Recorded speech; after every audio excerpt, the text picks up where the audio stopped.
South ఇండియాలోని అతి తక్కువ ధరలకి రత్నాలనందించే ఏకైక సంస్థ 6JVR. నమస్తే, నేను Keshav. Welcome to Suman TV. Megastar Chiranjeevi ఈ మధ్య కాలంలో చాలా ఫంక్షన్స్కి వస్తున్నారు, ఓపెన్గా ఏదైనా మాట్లాడేస్తున్నారు. రాజకీయాల దగ్గర నుంచి వ్యక్తిగత అంశాల వరకు కూడా చాలా బోళాగా తన అభిప్రాయాల్ని కుండ బద్దలు కొట్టినట్టు ఆయన చెప్పేస్తున్నారు. ఇప్పుడు ఆ తీరుతో ఒక కొత్త వివాదం రాజుకుంది. వారసుడు అంటే ఎవరు? కొడుకే అసలైన వారసుడా? దీని చుట్టూనే రాజకీయం నడుస్తున్నటువంటి పరిస్థితి క్రియేట్ అయింది. ముఖ్యంగా సోషల్ మీడియాలో విపరీతమైనటువంటి వైరల్స్, ట్రోల్స్ జరుగుతున్నాయి. చిరంజీవి గారు ఏమన్నారు?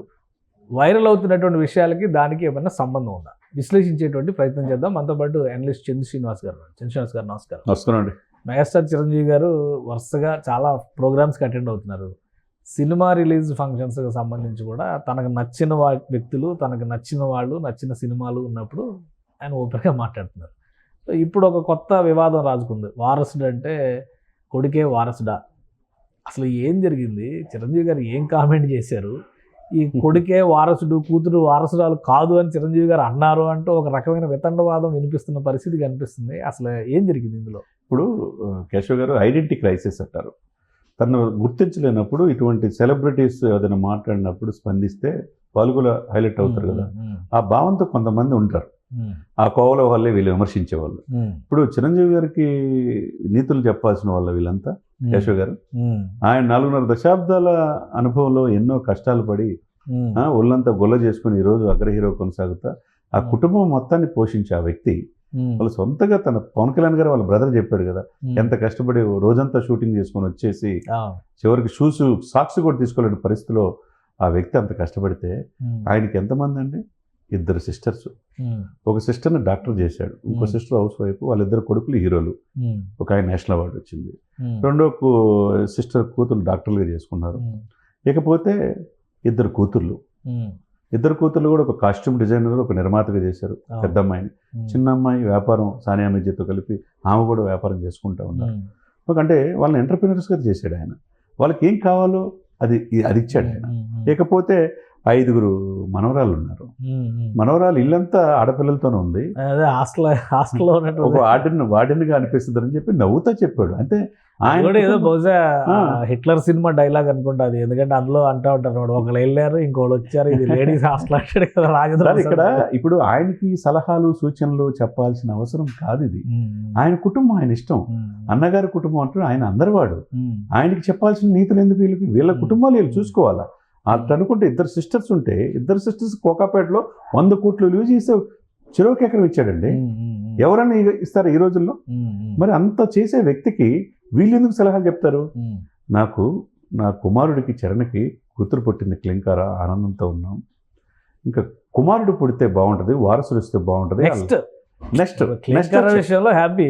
నెక్స్ట్ వచ్చేది అబ్బాయి అయితే బాగుంటుంది. ఆ లెగసీ కంటిన్యూ చేయాలని అభిప్రాయం ఆయన అనటం తప్ప, అంటే ఆయనకు వ్యక్తిగత స్వేచ్ఛ లేదా? మీకు మాత్రమే ఉంటుందా? అంటే ఆయన ఏదో ఆడపిల్లలే వారసత్వం లేదా, మగవాళ్ళు ఉంటేనే వారసత్వం అన్నారు. మాట్లాడారు ఆయన మొత్తం స్టేజ్ పైన మాట్లాడారు, స్టేజ్ ముందర కూడా మాట్లాడారు. నేను కూడా వీడియోలు చూసాను. మళ్ళీ ఏదో బాగా కాంట్రవర్సీ అవుతుంది అసలు ఏంటి అని చూస్తే ఆ మాట ఏమన్నా అన్నారా?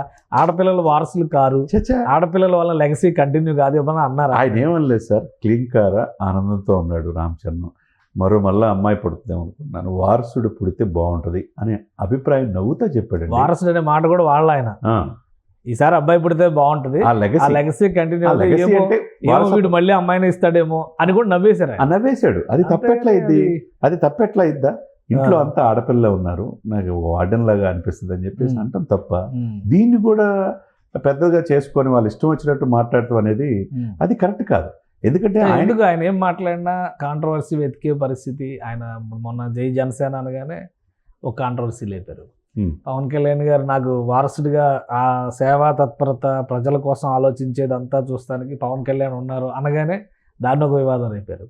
ఇప్పుడు రామ్ చరణ్ గారికి రెండోది అమ్మాయి కాకుండా అబ్బాయి పుడితే బాగుంటుంది, మళ్ళీ అమ్మాయి ఇచ్చినా ఇక నవ్వేశారు ఆయన అన్న రీతిలో అన్నదాన్ని ఏమో ఇప్పుడు వారసుడు అనేటువంటి కాంట్రవర్సీని చుట్టారు.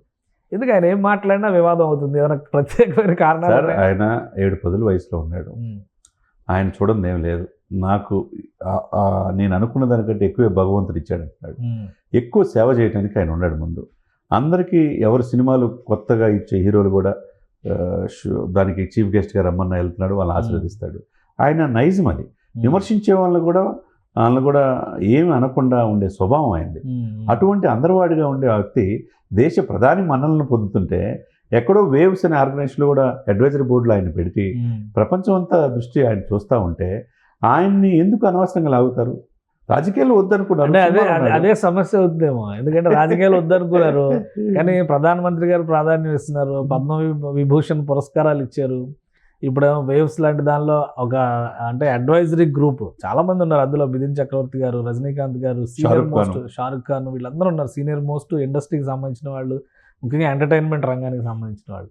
వాళ్ళందరితో కూడా చిరంజీవి గారిని కూడా ప్రతి దానిలో చిరంజీవి గారి పాత్ర ఉండడం, చిరంజీవి గారు గెట్టని వాళ్ళు ఎవరైనా ఉన్నారు. అవును, అదే నేను చెప్తున్నాను సార్.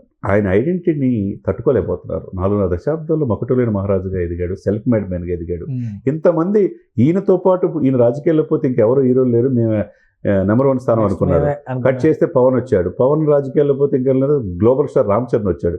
వీళ్ళింట్లో 8 మంది హీరోలు ఉండేతలకి అందరూ సక్సెస్ఫుల్ హీరోసే. ఇప్పుడు దేశ రాజకీయాల్లో కూడా అటు మోదీ గారు పక్కన ఉన్నాడు, పవన్ కళ్యాణ్ గారు ఉన్నారు. ఈయన సెట్ రేపు మాకు నాగబాబు గారు మినిస్టర్ అవుతున్నాడు.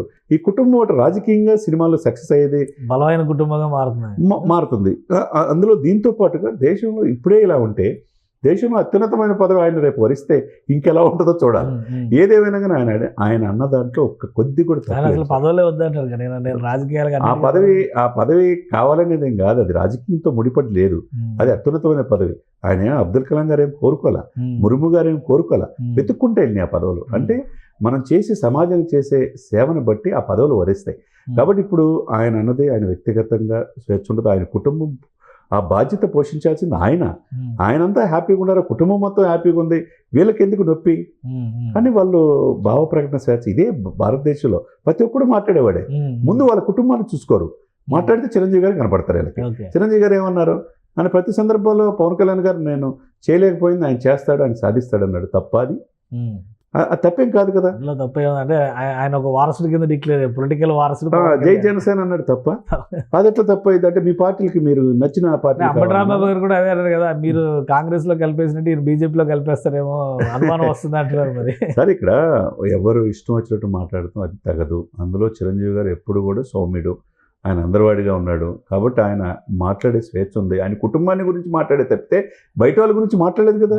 తన కుటుంబంలో పెద్ద ఎవరైనా కంపెనీ చిరంజీవి గారు ఒక జాగ్రత్త పాటించాలన్నమాట. 150 గొర్రెలు అమ్ముకునేవాడు 11 గొర్రెలకి పరిమితం అవుతాడు అంటేనే ఇక్కడ వివాదం రాసుకున్నారు. పాప ఆ సినిమాని విశ్వక్సేరి పాప క్షమాపణ కోరి బాబు ఆయన ఎవరో అయితే నా సినిమా గొర్రెల గురించి మాట్లాడితేనే కోపం వస్తున్నప్పుడు వారసుల గురించి మాట్లాడేటప్పుడు జాగ్రత్తగా ఉండాలి కదా చిరంజీవి గారు కూడా.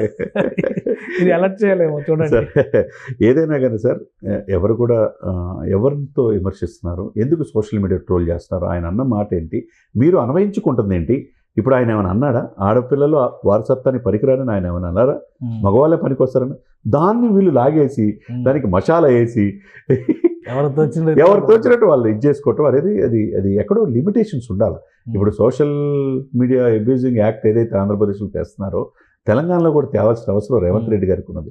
ఎందుకంటే అవసరమైన కంటే అనవసరమైన లావణ్య చింటూలు ఏంటి, పద్దాల 70 సార్లు నరికి ఆ బాయిలర్లు వేసినాయి, ఈ కేసుల చుట్టూ తిరుగుతున్నాయి. ప్రధాన సమస్యలు పక్కకెళ్తున్నాయి. వీళ్ళు ఇష్టం వచ్చినట్టు దీనికి కారణమైన వ్యక్తులు ఎవరైతే ఉన్నారో వీళ్ళని సంఘ బహిష్కరణ చేయాలి సార్. సమాజం వీళ్ళు ఏదో జాతిని ఉద్దేశించినట్టు మాట్లాడితే ఈ దేశం కోసం -°C దేశానికి కాపాడే సైనికులేం కాదు వీళ్ళు ఇష్టం వచ్చినట్టు మాట్లాడతాం. ఏదో వీళ్ళు నచ్చినట్టుగా ఐడెంటిటీ క్రైసిస్ కోసం మేము కూడా హీరోని విమర్శించామని మెప్పు కోసం తప్పితే ఏం ఉపయోగం లేదు దానివల్ల. రైట్. థ్యాంక్ యూ శ్రీనివాస్ గారు. ఇది చిరంజీవి గారు చేసిన వ్యాఖ్యల అంతరార్థం పరమార్థం ఒకటైతే దానికి తీసుకున్నటువంటి నిర్వచనం మరో విధంగా ఉంది. ఉద్దేశపూరితంగానే రాజకీయంగా ఆయన టార్గెట్ చేస్తున్నటువంటి పరిస్థితుల్లోనే ఇలాంటి కామెంట్లు వస్తున్నాయి, ఇలాంటి విమర్శలు వస్తున్నాయని చంద్ర శ్రీనివాస్ గారు విశ్లేషిస్తున్నారు. రేపు అత్యున్నత పదవికి చిరంజీవి గారు అవుతారేమో అనేటువంటి ఆందోళన కూడా అవతలి వారిని నిద్రపోనివ్వడం లేదని ఆయన విశ్లేషిస్తున్నారు. ఇది special discussion. Keep watching. Suman టీవీలో మీ పర్సనల్ అండ్ బిజినెస్ ప్రమోషన్స్ కోసం కింది నెంబర్కి కాంటాక్ట్ చేయండి.